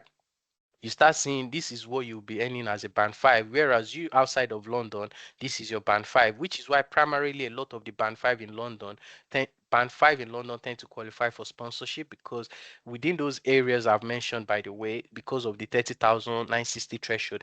And likewise as well, a lot of the band 4 in London is about 31,000, just 1,000 pounds shy of these 2 4 years or so, which means you can easily also get a sponsorship on those roles. And once you start getting to your band 7, band 8, at this point in time now, you should be comfortable enough with, trying to find a way around. And because you're also on a student graduate visa, nothing stops you from having two jobs.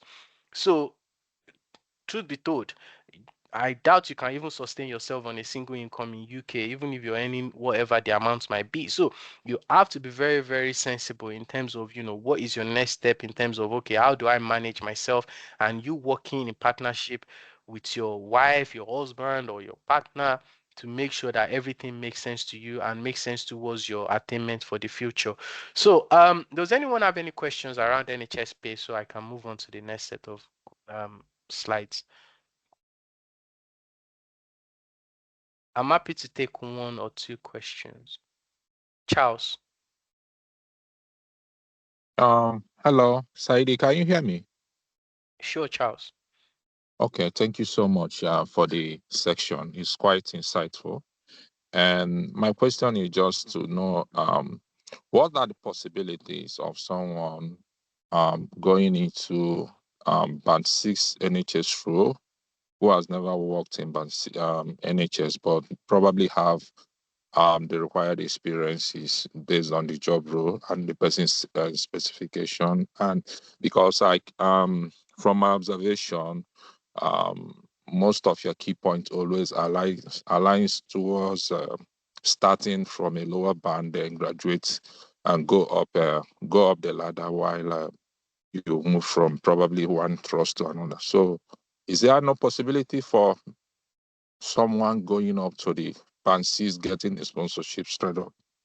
Yeah, there's possibilities for everything, which I'm going to talk about. So, but just to sort of address the question immediately, there's possibility. Anything is achievable. Anything is achievable. The word is your oyster. You can put your application forward for band 8. You can put your application forward for the chief exec. They can call you for interview, but whether you get the job is a different question. Which is why the questions you've asked me about, why do I always narrate, put a narrative around, focusing on climbing, taking one step at a time. The most important thing is this, right? Just because they're calling you for band 6 interview does not mean you will get the job. And it's also very, very, it's something that I've seen many, many times, which is why I will not pretend in this room otherwise. Yes, when you get to the interview, is the possibility of success is just as 50-50, just as you also not getting the job. But there's always something that will play a role in here. Chances are in that interview room, you're competing against internal staff that are either band 4 or band 5 applying for that role. you're competing against someone that is also a possibility of competing against someone that is already a band 6, but they are relocating to that area. There's a possibility of you competing against a band 5 person that is already in the NHS from another hospital going into that role. So you, now that you're coming as an outsider, no NHS experience, you don't know how the system works, you don't have knowledge of the NHS background or anything, the amount of luck you need on your side needs to exceed what is a normal process for an interview, if you understand what I'm saying. So if you then carry on experiencing that level of rejection from all your band 6 interviews you're having, all your band 6 interview you're having, at some point you will not realize that the moment you're spending doing those interviews, you could actually be doing another role that will prepare you to even get that band 6 with ease and convenience in future. Because what you end up having now, all the months and period you're wasting on those interview, having rejection and unsuccessful outcome, you could already be doing a band 4, a band 5 role. That will mean by the time you're going for that next set of band 6 interview, you'll be walking into it with ease and convenience, which will then give you that the marginal propensity you have now for success in that interview exceed any curves in terms of whatever they want to use as a criteria to discard you, to say, we have a strong candidate, which is the typical language they use, or oh sorry, we have an internal staff. At this point now, all of you are competing on the same parallel field, in the sense that you have NHS experience, you know the process, you know the system, you have the qualification, you've been in managerial position, you've also been at the junior level, and you've been managed, and you've also managed people. So whilst you're knocking on a door that might never open and you're exhausting your visa, why don't you quickly grab the opportunities that is there and build on it? Does that answer your question, Charles?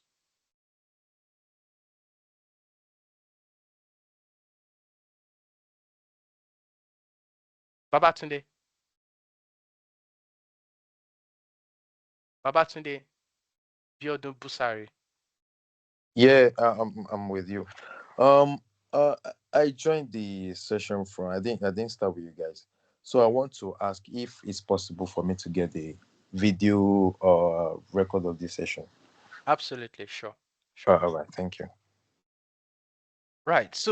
Um, So we've talked about, all the things you need to succeed and all the expectations and challenges you will encounter around the financial aspect. But making a successful application and the supporting statements, which I mentioned briefly in the past, it then boils down to all the things I've mentioned in those supporting statements, the leadership qualities, the IT experience, the qualities I've mentioned. Then comes to, your academic achievements, you yourself as a person, where you've been in your journey, both academically and professionally, everything you've gone through, and to where you are going now, and how do you achieve all these things. So let's assume now we've worked together, fantastic application, one of the best write-up in supporting statements. What happens now? The first thing you will get is you start getting interview requests, isn't it? You start getting interview requests. Now, to use a football analogy, you're just as someone that, let me use a football analogy. We know some of the top team in the United Kingdom, even though some of them might not be performing to the standard they used to be, or they're not meeting up to the reputation of where they used to be. Your likes of your Arsenal, Chelsea, Manchester United, Liverpool, where they are still at the top.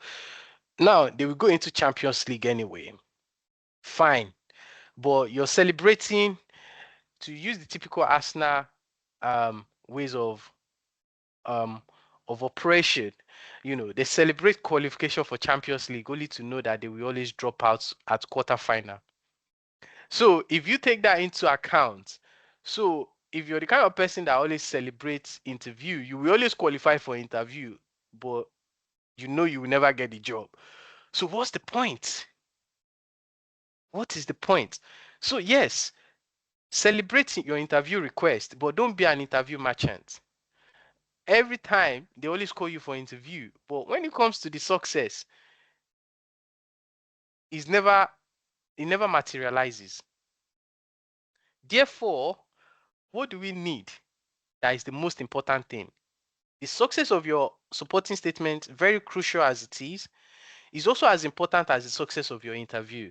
And the success of your interview requires certain qualities and attributes that no one can instill in you unless you have it in yourself.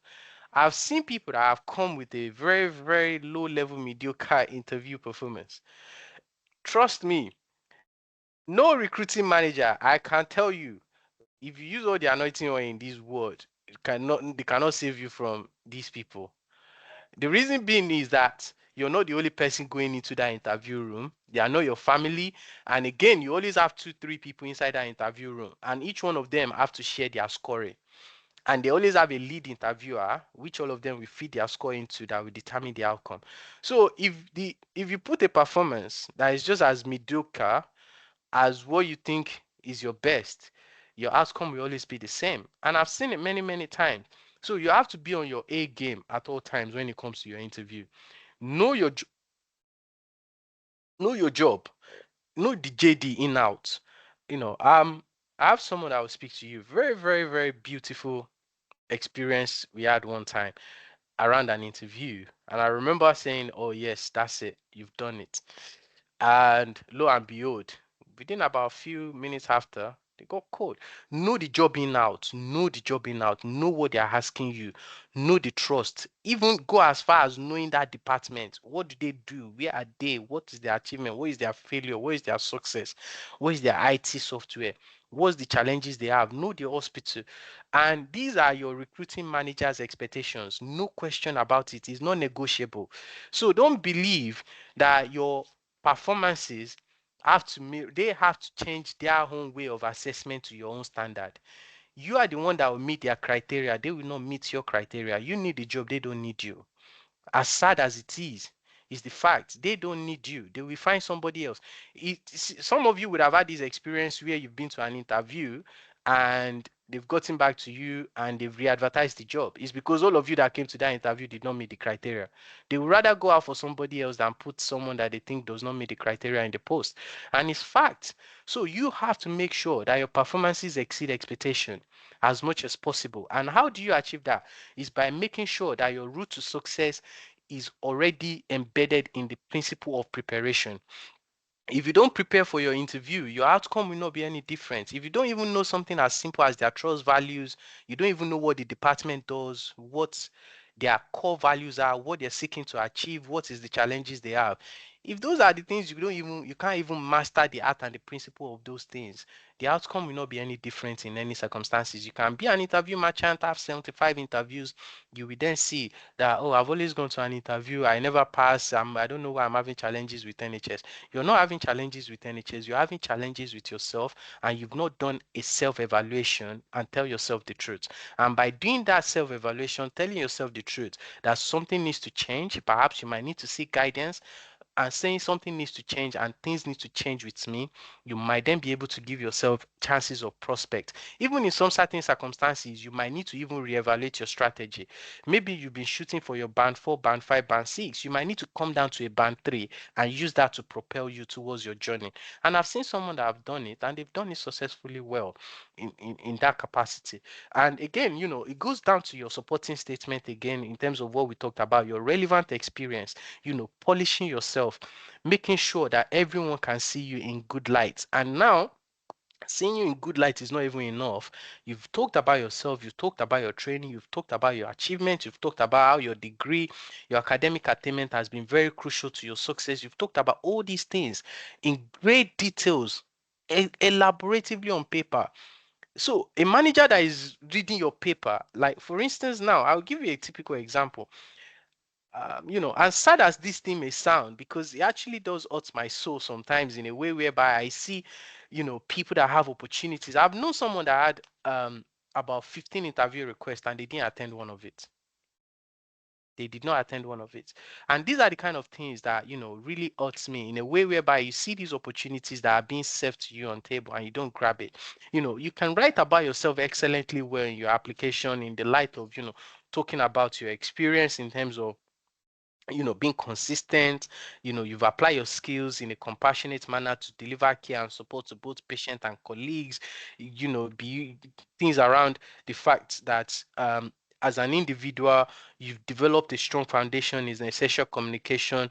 You have great understanding in medical operation. You have diverse stakeholders, engagement knowledge, collaborating with different people. And they're looking at those things and they're saying, can't wait to see this person. And I think someone you will hear from today will tell you that experience where before they even go to their interview, they can't even wait to see them. Now they got the job because of the way they mirror themselves on the paper and the way they presented themselves in the interview room. But if you cannot achieve both feats in one go, definitely the outcome will not be any different. And I suppose, without any disrespect, those kind of people, the easier route to probably be to seek the alternative jobs in the care pathway, which is not a problem in any capacity.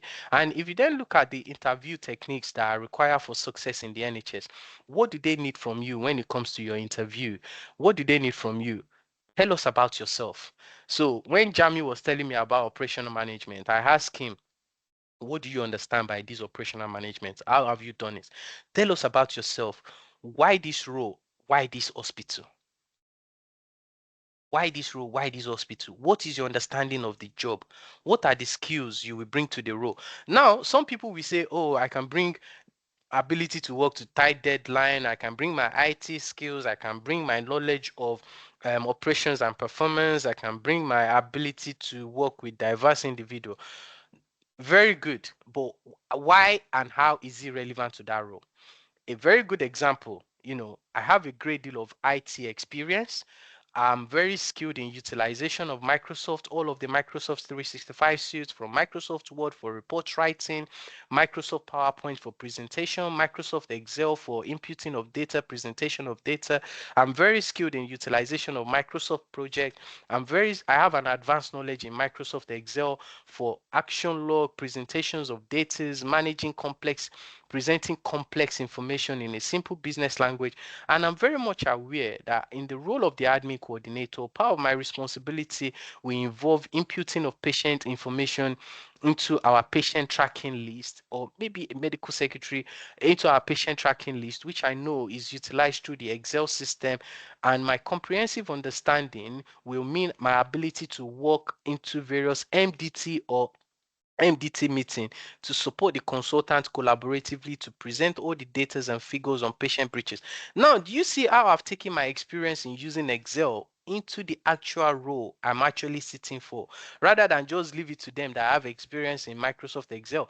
Now, you need to tell them how is it relevant to the role.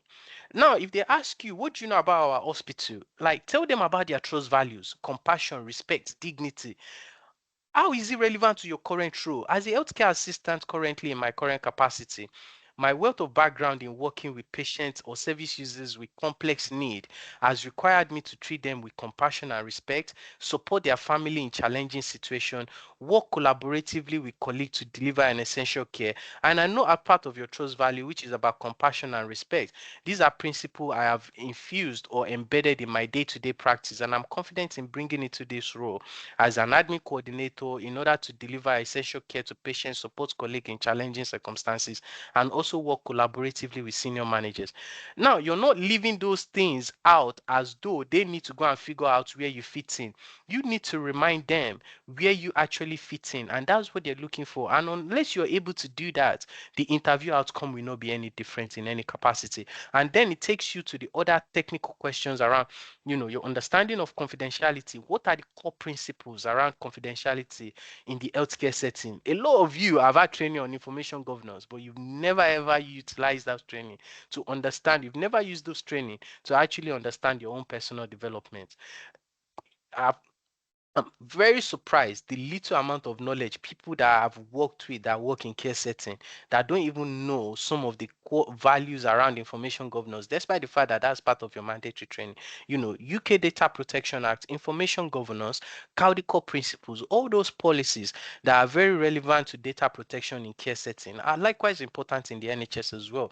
When you've used data to bring about service improvements, when you've done something different in your workplace, and then they go on to ask you about when you've worked through a difficult time with colleague, how you manage an underperforming staff. Jamu talked about management operations, things around managing difficult staff in the circumstances of supporting them, understanding their needs, one-to-one appraisals, what they're going through in their day-to-day life. A lot of you don't even know that you going to shift on a short notice when they call you for shift on a short notice because someone cannot come in. It's even you supporting your colleague in difficult situation. And now, what is that situation that led to it? Those are part of your interview examples that you can provide. Example, a typical example, a colleague of mine had an accident at home with their children or with their child. I was the person that was called at the last minute to support them to cover the shift. I understood what they were going through. I spoke with my line manager. We swapped the shift around. Whatever you did in that situation, I went in to support them. So that is you supporting colleague in difficult situation. Underperforming staff, a staff might not be skilled enough to use various software in one of your organizations you work in the past. When you were training them, that's part of developmental opportunities you're giving them. And um bullying in an organization, conflict between a team. Sorry, can all right. Yeah, so those are the kind of things they're looking for, and those are the kind of things they want to see you demonstrate. And unless you can successfully demonstrate all those things across the board, knowing their trust values, knowing what the department is about, knowing what they're seeking to achieve, and unless you're able to demonstrate those things in every element of your interview, the outcome will not be any different from whatever interview you go to. And likewise as well, taking me down to the sponsorship pathways within the system. And now you've passed your interview, either your interview is a band 3 or a band 4 role, then it goes on to the point of, targeting the right job. A lot of you, one of the things I will say is a lot of people will target job that is beyond their scope. I will never say limit your expectation, but one thing I will say to you is be realistic and be honest with yourself. You are someone that you've had series of unsuccessful application first and foremost. Should you not then be asking yourself a question? Your student visa is running out. Now you're moving into post-study and you're watching your post-study to go 4, 5 months, 6 months, 7 months, and you're still doing the same thing again all over and over again. Should you not be asking yourself the serious question, what's going wrong in here? If you've gone to interviews upon interviews and the outcome has not changed, should you not be asking yourself what's going on in here? Perhaps you lack the skills and knowledge they need at this point in time. You then need to make sure you re-strategize and you look at how you fit in to make sure you can climb the ladder. There are people that have done it. I've worked, one of the great testimonies I will share with you. I've had opportunity to work with people at different capacity, but one thing I will always tell you is I will always tell you the honest truth in terms of what I think you can achieve. I've luckily today I've had people that have gone up to various band 8s. I've had people that have gone to band 7. Some of them are in the group, some of them are not. I had other people that I've worked with outside of the group that are in various positions. I've had people that have gone to take on band 3, band 4, band 5 position, band 6 as well. I've lately worked significantly with a lot of people outside of the group that have gone into other very senior managerial position in the NHS.